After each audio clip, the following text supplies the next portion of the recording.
Hello everyone, আজকে এই ভিডিওতে আমরা আলোচনা করব অন্ধ্রপ্রদেশের পপুলেশন পলিসি 2026 সম্পর্কে। কেননা সম্প্রতি অন্ধ্রপ্রদেশ সরকার সন্তান জন্ম দেওয়ার ওপর আর্থিক সাহায্য ঘোষণা করেছেন। তা সরকার বলেছে যে তৃতীয় সন্তানের জন্য তারা 30,000 টাকা দেবে এবং চতুর্থ সন্তান জন্ম হলে 40,000 টাকা পর্যন্ত দেবে। গত মার্চ মাসে দ্বিতীয় সন্তান জন্মের ওপরে অন্ধ্রপ্রদেশ সরকার 25,000 টাকা ঘোষণা করেছিলেন। চন্দ্রবাবু নাইডু সরকার মূলত রাজ্যের যে জন্মহার যেটা কমে আসছে সেই জন্মহারকে বৃদ্ধি করতে, জন্মহারকে উচ্চ স্তরে নিয়ে যেতেই এই ঘোষণাগুলো করছেন। তো আমরা ভিডিওর মাধ্যমে সমস্ত বিষয় বৃত্তান্তগুলো জানব। তো আসুন এবার জেনে নিই আমরা সমস্ত বিষয় বৃত্তান্তগুলো। তো অন্ধ্রপ্রদেশ সরকার সম্প্রতি 2026 সালে পপুলেশন পলিসি নিয়ে এসেছে এবং এই পপুলেশন পলিসি কী এবং এর মধ্যে কী কী বলা হয়েছে এবং কেন তিনি এই সন্তান জন্ম দেওয়ার ওপরে এত টাকা ঘোষণা করছেন সেগুলো আমরা জানব। তো অন্ধ্রপ্রদেশ সরকার জনসংখ্যা নিয়ন্ত্রণের জন্য খসড়া নীতি গ্রহণ করেছেন। উদ্দেশ্য হচ্ছে পরিবারগুলির তৃতীয় চতুর্থ সন্তান জন্ম দেওয়ার জন্য উৎসাহ প্রদান করা। এই নীতির মধ্যে বিশেষ করে মহিলাদের উন্নত স্বাস্থ্য সুবিধা দেওয়া, বয়স বৃদ্ধিকালে তাদেরকে সাহায্য প্রদান করা। কারণ আনুপাতিক হারে যদি দেখা যায় তো অন্ধ্রপ্রদেশে যে ভবিষ্যতে বয়স্ক ব্যক্তিদের সংখ্যা বেড়ে যাবে, অনেক গুণ বেড়ে যাবে এবং সেই তুলনায় যে ইয়ং জেনারেশন বা যুবক যুবতীদের সংখ্যা সেটা কিন্তু অনেক পরিমাণে কমে আসবে। কারণ হচ্ছে বর্তমান সময়ে অন্ধ্রপ্রদেশের জন্মহার হচ্ছে অনেক নিম্ন স্তরে রয়েছে। অন্ধ্রপ্রদেশে যদি আমরা বর্তমানের জন্মহার দেখি তাহলে 1.5 প্রতিটা মহিলার ক্ষেত্রে পার উমেন, যা 2 দশক আগের থেকে অনেকটাই কম। তাই এই যে নিম্নমান যে জন্মহার সেটাকে হচ্ছে মোকাবিলা করার জন্য টোটাল ফার্টিলিটি রেট যেটা রয়েছে TFR সেটাকে বাড়িয়ে 2.1 করতে চাই সেই রাজ্য সরকার, যেটা 2003 সালে ছিল। ভারতের যদি আমরা TRF যদি দেখি, TFR টোটাল ফার্টিলিটি রেট যদি আমরা দেখি তাহলে আমরা সেটা দেখতে পাবো 1.9 এই 2025 সালের ডাটা অনুযায়ী। এবং বিভিন্ন রাজ্যের যদি আমরা টোটাল ফার্টিলিটি রেট বা জন্মহার যদি দেখি তো উত্তর ভারতের যে সমস্ত রাজ্য আছে সেই রাজ্যগুলোতে আমরা উচ্চ জন্মহার দেখতে পাই। যেমন উত্তরপ্রদেশ রাজ্যে 2.4 পার উইমেন এবং বিহারে 3.0 পার উমেন, মধ্যপ্রদেশ 2.0 পার উমেন। পূর্ব ভারতে যদি এই জন্মহারটা আমরা দেখতে যাই তাহলে সেখানে দেখতে পাবো মণিপুর রাজ্যে 2.2, মেঘালয় রাজ্যে 2.9, মিজোরাম রাজ্যে 1.9 প্রতি উমেন এবং নাগাল্যান্ড রাজ্যে যেটা রয়েছে 1.7, ত্রিপুরাতে 1.7।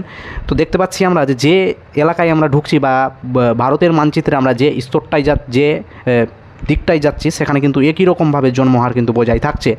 এবং সেটা যদি আমরা দক্ষিণ ভারতে দেখি তাহলে দক্ষিণ ভারতে আমরা কম পরিমাণে দেখতে পাবো জন্মহার। যেমন তামিলনাড়ুতে রয়েছে 1.8 পার ওমেন, কেরালায় রয়েছে 1.8, তেলেঙ্গানাতে 1.8, কর্ণাটকে 1.8, অন্ধ্রপ্রদেশে 1.7। তো দেখতে পাচ্ছি আমরা যে দক্ষিণ ভারতে উত্তর ভারতের তুলনায় কিন্তু অনেক কম পরিমাণে জন্মহার রয়েছে।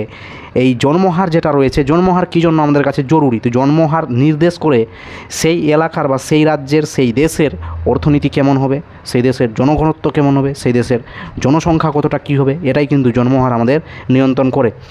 এরপরে ভারত এবং অন্ধ্রপ্রদেশের যদি জনসংখ্যার যদি আমরা ট্রেন্ড দেখি তাহলে দেখতে পাবো যে 2003 সালে অন্ধ্রপ্রদেশে মোট যে জনসংখ্যা ছিল বা জন্মহার যেটা ছিল সেটা ছিল 2.2 পার ওমেন। ভারতে যদি সেটাই দেখি তাহলে ভারতের ক্ষেত্রে আমরা দেখতে পাবো 2003 সালে যে জন্মহার ছিল সেটা ছিল 3, অর্থাৎ 3 পার ওমেন এবং সেটা বর্তমানে যদি কমে গিয়ে সেটা হয়েছে এখন 1.5 পার ওমেন। তো এই যে ক্রমমান নিম্নগামী যে জন্মহার সেটা প্রায়শই হচ্ছে উন্নত শিক্ষা, স্বাস্থ্যসেবা, নগরায়ন, উচ্চ আয় এবং একক পরিবারের প্রসারের সাথে যুক্ত থাকে, যা সামরিকভাবে বিকাশে কিন্তু প্রভাব ফেলে। যত জন্মহার থাকবে তত বেশি আমরা ডেভেলপ করতে পারবো এবং জন্মহার যদি কম আসে তাহলে সেক্ষেত্রে কিন্তু প্রভাব ফেলবে, দুই ক্ষেত্রেই কিন্তু প্রভাব ফেলে। জনসংখ্যার যে পরিবর্তন, এই জনসংখ্যার পরিবর্তন রাজনৈতিক ক্ষেত্রে কীভাবে প্রভাবিত করে থাকে। তো আমরা জানি যে আমাদের যে দেশ রয়েছে, আমাদের ভারতীয় পার্লামেন্ট, সেখানে জনসংখ্যার নিরিখে কিন্তু সদস্যদের নির্বাচন হয়ে থাকে এবং আসন কিন্তু সেই হিসাবেই বন্টন করা থাকে। নিম্ন জন্মহার পার্লামেন্টে প্রতিনিধি পাঠানোর ক্ষেত্রে কিন্তু পিছিয়ে পড়েছে এই অন্ধ্রপ্রদেশ সরকার। তো অন্যদিকে যদি আমরা দেখি উচ্চ জন্মহার বা জনসংখ্যা বিশিষ্ট রাজ্য যদি যেটা রয়েছে সেখানে কিন্তু অধিক সংখ্যায় সংসদে নিজেদের প্রতিনিধি পাঠাতে পারছে, সেই রাজ্যে কিন্তু বেশি পরিমাণে হচ্ছে তোমার রয়েছে, অর্থাৎ আসন সংখ্যা বেশি রয়েছে সংসদে। যেমন উত্তরপ্রদেশে দেখি তাহলে উত্তরপ্রদেশে প্রায় 80টার কাছাকাছি আসন সংখ্যা রয়েছে লোকসভায়। তো সংসদের রায় কিন্তু সেই সময় একতরফা হয়ে যায় যখন আমরা কোনো বিল পাস করি।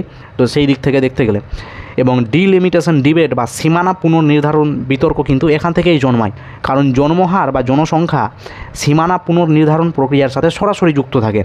প্রতিটা জনগণনার পরে লোকসভার সীমানা নির্ধারণ করা হয়। লোকসংখ্যা যদি বাড়ে তাহলে সেই লোকসংখ্যার ভিত্তিতে কিন্তু প্রতিটা সদস্যকে নির্বাচিত করা হয়। বর্তমানে ভারতে যেটা নিয়ম রয়েছে সেটা হচ্ছে 10 লক্ষ জনগণের উপরে একজন কিন্তু সাংসদ থাকবে। তো এবার যদি আমার যত কম জনসংখ্যা থাকবে তত আমার কম সাংসদ থাকবে, যত বেশি আমার জনসংখ্যা থাকবে একটা রাজ্যের সেখান থেকে বেশি পরিমাণে সাংসদ নির্বাচিত হয়ে যাবে। যেমন উত্তরপ্রদেশে প্রায় 22-23 কোটি জনসংখ্যা রয়েছে, তো সেখান থেকে 80টার মতো সাংসদ নির্বাচিত হয়ে যাচ্ছে। এবং এখানে কম যেখানে লোকসংখ্যা রয়েছে সেখানে সংসদ সংখ্যাও সেখানে কম থাকছে। তো এইগুলো সমস্যা হচ্ছে। বিগত 50 ধরে এই প্রক্রিয়াটি স্থগিত রাখা হয়েছিল। কোন প্রক্রিয়া? ডিলিমিটেশন যেটা রয়েছে, সীমানা পুনর্নির্ধারণ, এটাকে স্থগিত রাখা হয়েছিল। কিন্তু যেহেতু সম্প্রতি এই মেয়াদ শেষ হতে চলেছে, আমরা জানি যে সম্প্রতি আমাদের যে লোকসভা রয়েছে সেখানে আসন সংখ্যা বৃদ্ধি করা হবে।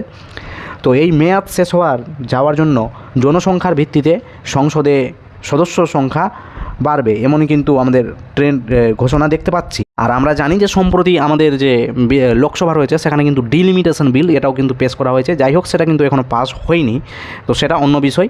তো যদিও দক্ষিণের রাজ্যগুলি সংসদে সদস্য সংখ্যা বা আসন সংখ্যা 25 বছর পর্যন্ত বাড়ানো তারা বারণ করেছিল কেন্দ্র সরকারকে, কেননা উত্তর ভারতের তুলনায় দক্ষিণ ভারতের জনসংখ্যা যেহেতু কম, তাই জন্য দক্ষিণের রাজ্যগুলো রিকোয়েস্ট করেছিল, আবেদন করেছিল যেন 25 বছর পর্যন্ত এই যে ডিলিমিটেশন বা জনসংখ্যার যে আসন পুনর্বিন্যাস সেটাকে যেন বাড়ানো না হয়। কারণ সেই ক্ষেত্রে যদি বাড়ানো হয় তাহলে দক্ষিণ ভারতে যেহেতু কম জনসংখ্যা রয়েছে, তো এখান থেকে কম সংখ্যক সিট কিন্তু আবার সেই সংসদে যাবে। তাই জন্য তারা রিকোয়েস্ট করেছে 25 বছর পর্যন্ত এটাকে থামিয়ে দেওয়া হোক, এবং 25 বছর পর যখন এখানকার জনসংখ্যা বৃদ্ধি পেয়ে যাবে তো সেই ভিত্তিতে হচ্ছে সিটটাকে পুনর্বন্টন করা হোক।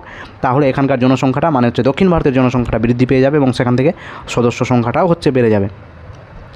পপুলেশন নীতির 5টি স্তম্ভ দিয়েছে অন্ধ্রপ্রদেশ সরকার, যে পপুলেশন নীতিতে 5টি স্তম্ভ কীভাবে কাজ করবে। একটা হচ্ছে মাতৃত্ব, যেখানে মাতৃস্বাস্থ্য ও মাতৃকল্যাণের উপরে জোর দেওয়া হবে। একটা হচ্ছে শক্তি, যেখানে কর্মক্ষেত্র নারীর অংশগ্রহণ বৃদ্ধি করা হবে। তারপরে হচ্ছে ক্ষমা, যেখানে নাগরিকদের সেবা ও কল্যাণের উপরে জোর দেওয়া হবে। নৈপুণ্যম, যেখানে কর্মশক্তি বৃদ্ধি করার কথা বলা হয়েছে। এবং সঞ্জীবনী, যেটা হচ্ছে ডিজিটাল জনস্বাস্থ্যের উপরে কাজ করবে। তো সন্তান জন্মানোর জন্য এখানে অন্ধ্রপ্রদেশ সরকার যে বিশেষ সুবিধা দিয়েছে, গত মার্চ মাসে অন্ধ্রপ্রদেশ সরকার ঘোষণা করেছিল যে দ্বিতীয় সন্তান যারা জন্ম দেবে তাদেরকে 20,000 টাকা নগদ ক্যাশ দেওয়া হবে, এবং তৃতীয় সন্তান জন্ম দেওয়ার জন্য 30,000 টাকা ক্যাশ দেওয়া হবে। এটা সম্প্রতি ঘোষণা করেছেন। এবং 40,000 টাকা ক্যাশ দেওয়া হবে যদি চতুর্থ সন্তান যে ব্যক্তি জন্ম দিবেন। তো এইগুলো করার একমাত্রই কারণ হচ্ছে অন্ধ্রপ্রদেশের যে নিম্নমান জনসংখ্যা বা জন্মহার যেটা রয়েছে সেটাকে একবারে টেনে বৃদ্ধি করা যত তাড়াতাড়ি সম্ভব। এবং এছাড়াও যে বিশেষ সুবিধাগুলি অন্ধ্রপ্রদেশ সরকার ঘোষণা করেছেন সেগুলো হচ্ছে শিশুর যে 5 বছর পর্যন্ত 1,000 টাকা করে মাসিক সাহায্য, যাতে তারা সঠিক পুষ্টি পায়, খাদ্য যেন ঠিকঠাক পায় তার জন্য সাহায্য দেওয়া হবে। এবং 18 বছর বয়স পর্যন্ত তৃতীয় ও চতুর্থ সন্তান যারা জন্ম দেবেন এই তৃতীয় চতুর্থ সন্তানের জন্য ফ্রি এডুকেশন দেওয়া হবে। এবং যে সমস্ত যারা রয়েছে কাপল যারা রয়েছেন, যারা হচ্ছে ন্যাচারালভাবে সন্তান জন্ম দিতে অক্ষম, তাদের জন্য যে IVF যেটা চিকিৎসা রয়েছে, ইনভিট্রো ফার্টিলাইজেশন, সেক্ষেত্রে কিন্তু সাবসিডির ঘোষণা করেছেন। তো এমনভাবেই জোরদার কাজ চালিয়ে যাচ্ছেন নিজের জনসংখ্যা জন্মহার বৃদ্ধি করার জন্য অন্ধ্রপ্রদেশ সরকার। তো এই যে হ্রাসমান জন্মহার অন্ধ্রপ্রদেশ বা দক্ষিণের রাজ্যগুলো, এগুলো হচ্ছে বয়স্ক জনসংখ্যার প্রবণতা, যে ভবিষ্যতে বয়স্ক জনসংখ্যা বেড়ে যাবে এবং যুবক যুবতী বা ইয়ং জেনারেশনটা যে কমে আসবে, জন্মহারটা যে ক্ষয়ে যাচ্ছে, তো এটার মোকাবেলার জন্য খুব সীমিত সময় হাতে রয়েছে। তো এই মোকাবেলা করার জন্যই বর্তমানে সরকার এই রকম ঘোষণা করছে। তো সময় মতো যদি পদক্ষেপ যদি না করা হয় তাহলে এই জনসংখ্যা পরিবর্তনগুলো রাজ্যের অর্থনৈতিক কাঠামোকে হচ্ছে নষ্ট করে দেবে এবং ভবিষ্যৎ সম্ভাবনা যেগুলো রয়েছে সেগুলো হচ্ছে দুর্বল হয়ে পড়বে। তাই জন্যই সরকার বর্তমান সময়ে এই ঘোষণাগুলো করছে। তো আশা করছি এই আলোচনাটা আপনাদের ভালো লাগলো। তো যদি চ্যানেলে নতুন হয়ে থাকেন অবশ্যই চ্যানেলটিকে সাবস্ক্রাইব করবেন, ভিডিওটাকে অন্যদের মধ্যে শেয়ার করে দেবেন এবং লাইক করে উৎসাহ বাড়াবেন। তো এতক্ষণ ভিডিওটা দেখার জন্য আপনাদের সকলকেই অসংখ্য ধন্যবাদ।